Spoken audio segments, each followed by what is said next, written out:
Hello, this is Terry with Blade Outdoors and welcome to another video. And in today's video, I'm going to be adding another layer of security in my Solis 59P hardtop camper van.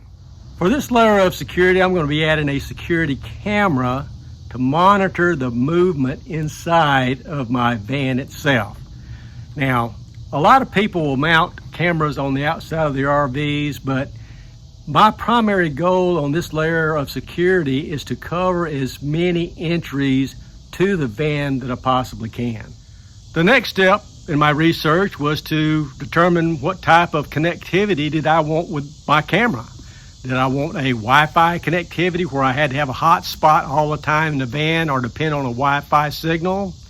Or did I want a cellular connected camera that I could use probably more places? So after a lot of research, I decided to get a cellular security camera. But unfortunately, during my research, a lot of those cellular security cameras are to be mounted outside. Now, I did look at a lot of inside security cameras where you had Wi-Fi. You know, you had your dash cams and your rings and other type security cameras that would notify you of movement inside the van. But I really didn't get a good feeling on those type of cameras. So what I ended up doing was buying a cellular camera, and one that is primarily used outside, and I want to mount it on the inside and see how it works. So the camera I decided to purchase was the Reolink camera, which is usually used externally and it detects movement. And this is the size right here. So why am I doing this? Well, the reason I'm going to be using this type of camera in this configuration, again, is to cover as many entry points as I can. I want to be able to be notified via my telephone or an app of movement inside the van while I'm out. And usually when I'm out, I'm going to be parking at a park which hopefully will have some type of, cellular service, or in a town where I might be shopping, or at a restaurant where I should have cellular service. I don't really want to get a Wi-Fi camera right now, even though they're a little bit cheaper. I think I'll just have more connectivity where I will be camping my van while I'm on trips. So the next step is determine where am I going to mount this at. And I got a good idea where I want to mount it at. And I'm actually wanting to mount it in the back of the van itself so I can look at the front areas, because the front of the van itself has got the passenger door, the driver door, and the side door. So that's 3 of the 4 access points of this van. And for the back door, if someone opens it and the camera doesn't detect it, they'll only have access to whatever I have in the garage, which I really don't want it stolen. But at least I will have 3 of the 4 access points covered. And I do have an idea on how to rig something up so I can detect movement if my back door is open. So let's go ahead and determine where I want to put my security camera at.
got the camera installed and tested, and as you can see in the video, it works. It works for my needs anyway. So once I got everything installed, the app loaded, used the app to set the Reolink camera up, I was able to go out, put it back into the van, and of course do some simple testing. Now, during my testing, I noted a couple of things: that the critical message I got worked great. The emails I got worked great when I was finally able to configure those correctly in the app.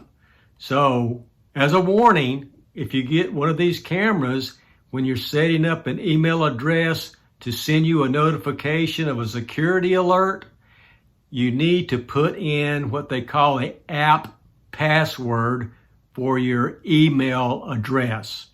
And what you can do is just look online on YouTube and look up or do a search for creating an email app password. Once you do that, then it'll start working.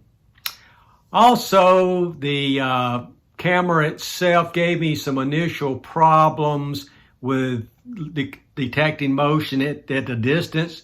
Right in the front part of the van, I was not getting the detector to go off and the camera to come on, simply because I think I had the sensitivity at 90%. I put the sensitivity at 100%, and once I got into the passenger seat or the driver's seat and looked around, the motion detector caught me and got the picture and sent me a critical message and also an email.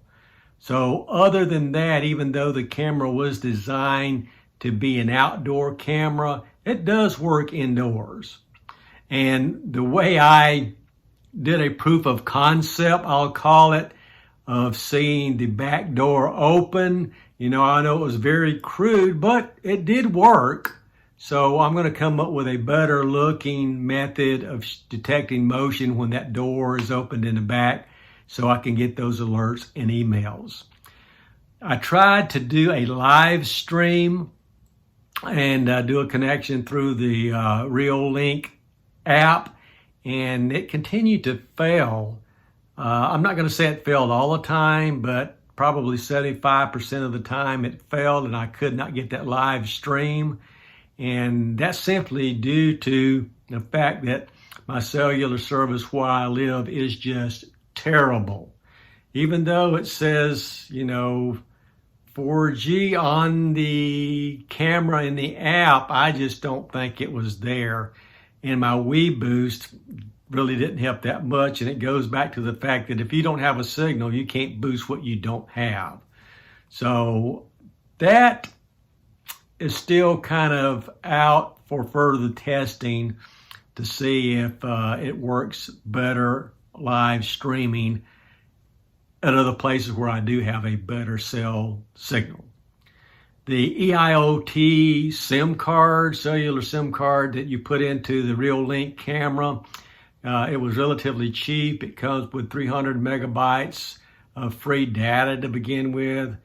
Loading the application was very easy, so you can keep track of how much time you have left. There's no contracts to sign or anything like that. So when you get close to the time limit of using all of your data, you'll get an email if you configure it to do so. Then you can just go into the app and buy more time. The only other thing I want to mention is that the camera was made for outside, and I do understand the reason it doesn't have an on-off switch. But it being in a van, while I'm there, I don't really need it on 24/7. And you can configure it so it will stay off certain times of the day, so it won't sense anything and send anything out. But I only want to turn it on when I'm not in the van to detect motion in the van. So what I will be doing is just simply taking it apart and taking the battery out and maybe charging the battery, while I have it out of the camera itself. So maybe Reolink will create a cellular security camera that goes indoors for a van, camper van like this that has a switch and you can just turn it on and off. Anyway, that's my views. So if you got any other questions and want to know more information about the camera, a complete install, or the SIM card I bought, just go into YouTube, do searches. There's a gazillion videos out there on installing the Real-Link camera in depth, and also installing the EIoT SIM card in depth and getting it started. And I didn't want to do that in this video. This was just a proof of concept that this layer of security will work, and I think it will. So the verdict is going to be out. I'm going to be taking a trip in a week or so, for about a week or so. I'm going to use it, and I'll do a follow-up video on how it performed. So, all that being said, I guess I'll conclude this video. Thanks for watching. Please like, comment, and subscribe. Hit that notification button and share. And I will see you guys in the next video. Thanks.